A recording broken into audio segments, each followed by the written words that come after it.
You've got to bear in mind that I've never rebuilt any car engine fully, let alone a Ferrari engine. Now, in truth, yes, this isn't a full rebuild, it's a top-end rebuild, but still, when you look around at what surrounds me, it is really pretty daunting. If you want one of these, I'm happy to give them away to the first people to apply to them. Stay till the end of the video and you'll see how to do that.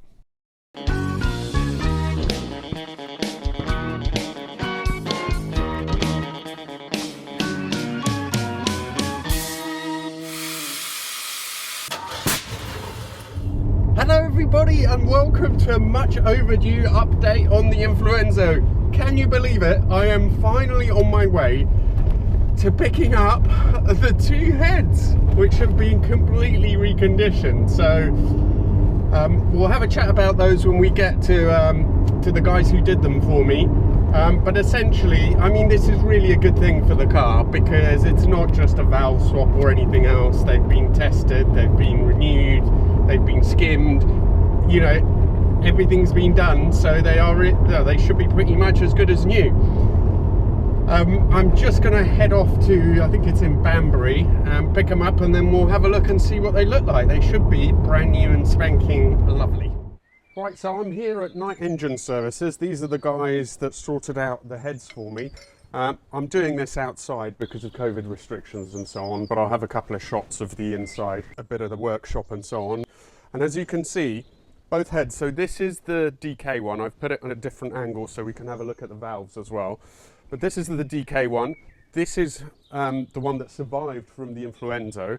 And as you can see, they've both been cleaned up. Both of them have been cleaned and skimmed, obviously ready to go back on, which is fantastic. They've been pressure checked as well. Both are completely sound, so that's great. And then you can see this is the DK head. Now the valve guides on this were completely fine, so they've been left alone. However, this still did have the original exhaust valves on. So these are the inlets. They've been left pretty much as they are because everything was fine. These are the exhaust valves on the new head and they have been replaced and relapped in with new exhaust valves. Also, these cams that came with the DK head, although they were okay, they definitely looked like they had more signs of wear. They're still completely usable, but they had more signs of wear than the original cams that I had in my cracked heads, so we're swapping those over. I've still got to do the valve clearances on this, but I'll do that when I get home. It's just, you know, the expenses on this are totting up so much already that I couldn't really justify spending more money to get those done. I can do those, hopefully. So this is the other head. So this is the good head that survived the Influenzo. On this one, all the usual stuff that I mentioned has been done. It has the original cams. The buckets aren't in there, so I'll have to put them back in. But on this, both sets of valve guides have been replaced or K-lined, which is a method of putting a sleeve, cutting through and putting a new sleeve in the valve, which amounts to pretty much the same thing. And also, again, the exhaust valve and cleaned, lapped in, all the usual stuff, and the exhaust valves as well, replaced with the non-sodium filled ones. So all that remains now really is just for, well, it's just for me to take them home, finish what needs to be done to these heads, and then start reassembling the car. I can't wait. And we're back home. And basically, I think I was a touch optimistic there when I said that we were going to get home and then I could kind of start rebuilding the Influenzo because a few issues predictably have popped up. You've got to bear in mind that I've never rebuilt any car engine fully, let alone a Ferrari engine. Now, in truth, yes, this isn't a full rebuild, it's a top-end rebuild, but still, when you look around at what surrounds me, it is really pretty daunting. First of all, there are things that still need to be done to both heads. I've just cleaned up the intakes and that took a while longer than I thought, but fine, got the mating surfaces ready, so they're going to be good to go and that's okay. But the first thing that struck me when I had them next to each other on that bench was, can you see a difference between these two heads? Because actually I can see quite a marked difference between them and it's a problem. What it is this, that if you look at this head here, it has these sort of inserts and tubes within the spark plug holes. Now what they are for is for this. The spark plug goes down, clips on the spark plug at the bottom and at the top, because it's such a long bit of travel. And at the top it just sort of covers it like that and sort of kind of clips in and holds it in place on this side and stops it vibrating badly. Now, this head, the new head, well, it doesn't have them. It doesn't have them at all. And that's a bit strange, also because I can feel down there that there is actually a ridge, so there's a machining surface. Now, with help from a friend who luckily had just the perfect tool that went in and grabbed from the inside, we managed to pull these inserts out from the old head that was cracked, that I still have. And here they are. They need to be cleaned up, but they are completely fine. Problem is, try and put them in, and they don't go in. I think this is a later head, and this is maybe an earlier head, I don't know. But this one has been machined to accept these, so there's a little bit of machining that goes down, and they slip down to exactly the right height and basically lodge in there. This one hasn't had that machining, so I had a quick look online. I'm going to have another look tonight. I am assuming that this head, or at some stage, these engines had a different arrangement rather than these sleeves and the little sort of I don't know, mushroom rubber clip that goes on top of it. I think that there is maybe like a rubber insert that goes into here, and that's what holds the whole thing steady. So I need to look at that, because basically I have an option either to, if that's the case, then I can try and find those and just use those, and then not a big deal. Otherwise, the other option is to just have this machined slightly so I can put these in, but it's a bit of a pain because I'm going to have to cover up all the holes, everything else, but take it to get machined. It's not a big deal, but it is a pain, and I don't know, it's yet another issue. The next thing is this. So these are the seals that go at the end of the cams.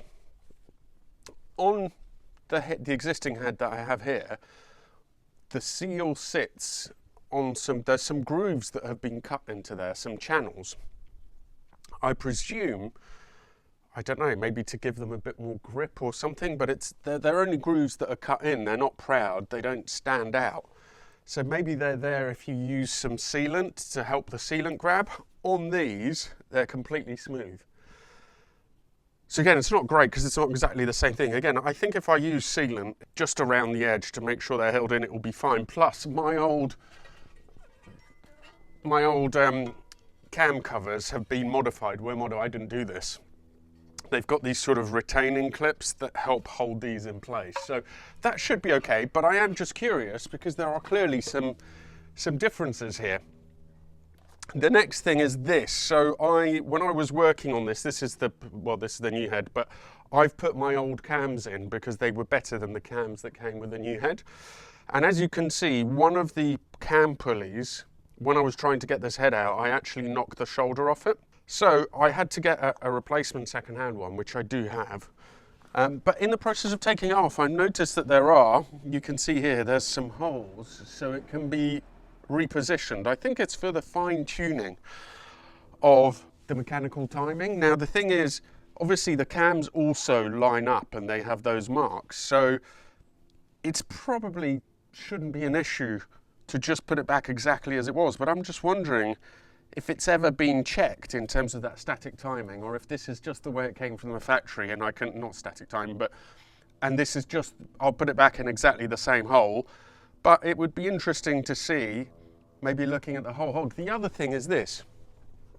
So if we come here, we can see that the engine is actually on exactly PM114. So absolutely spot on what the factory says is PM1.4 or top dead center. Now, if we come over here, there are the gear pulleys for the cams, and there are these little notches into the, well, I think it's the oil casing, but they're, the engine casing, And on one side, it lines up almost perfectly with one of the notches, with the gap between the teeth. And on the other, it's moved slightly off. Now I'm wondering, does that actually mean anything? Should, you know, the teeth or the gaps between the teeth both line up perfectly with those notches, or otherwise, why are those notches there?